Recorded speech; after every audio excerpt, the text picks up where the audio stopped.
अपनी महबूबा का दुपट्टा बना फौजी का कफन। यह कहानी उत्तर प्रदेश के हाथरस जिला की है। एक गांव में दो पड़ोसी रहा करते थे। उनका नाम श्यामलाल और सोहनलाल था और वह दोनों एक दूसरे के बहुत सुख दुख में काम आते थे। एक दिन ऐसा होता है कि उसमें से एक पड़ोसी की शहर में नौकरी लग जाती है और वह शहर चला जाता है। उन दोनों पड़ोसियों में बहुत प्रेम था और उनके बच्चे भी थे। श्यामलाल शहर चला गया था, उस पर एक लड़का था और सोहनलाल गांव में था, उसके दो बेटी थी। सोहनलाल पड़ोसी अपनी खेतीबाड़ी गांव में ही करता था और श्यामलाल ने शहर में नौकरी करके अपने बेटे को पढ़ा लिखा कर फौज में नौकरी लगवा दी। वह परदेश चला गया और फौजी बन गया। और सोहनलाल की बेटी और विक्रांत साथ में ही खेलते कूदते थे और पढ़ने के लिए एक ही स्कूल में जाते थे। फौजी का नाम विक्रांत था और लड़की का नाम ललिता।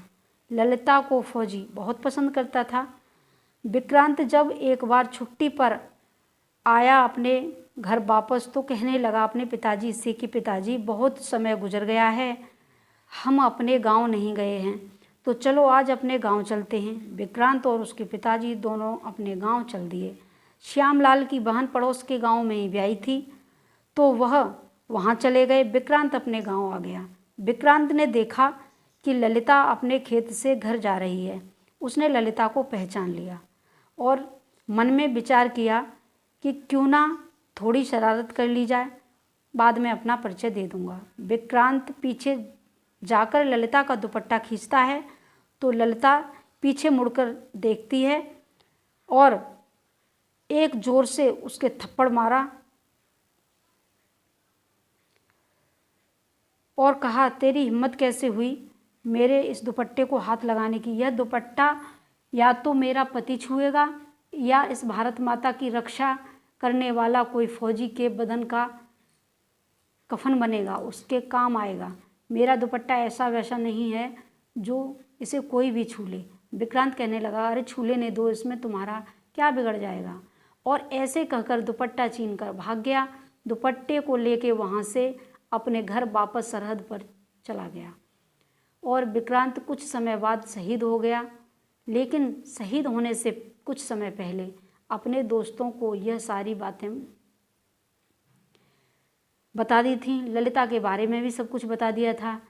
तो शव मिलने के बाद विक्रांत की अर्थी को बहुत अच्छे से सजाया और उस दुपट्टे में लपेट दिया और उस दुपट्टे पर लिख दिया, अपनी महबूबा का दुपट्टा बना फौजी का कफन। जब विक्रांत की बॉडी को लेकर घर गांव वापस लाया गया तो सबने देखा कि यह क्या हुआ और सभी दुखी हुए, बहुत दुखी हुए। उसी समय वहां ललिता भी आई और उसने जब यह देखा और पढ़ा और अपना दुपट्टा पहचाना तो बहुत दुखी हुई और मन में सोचने लगी कि मैंने विक्रांत के साथ बहुत गलत किया। उसे मैंने पूछा नहीं और सोचने लगी कि बताओ, विक्रांत मुझे इतना प्यार करता था, मुझे तो पता ही नहीं था। मुझे पूछ लेना चाहिए था कि वह विक्रांत है या कौन है।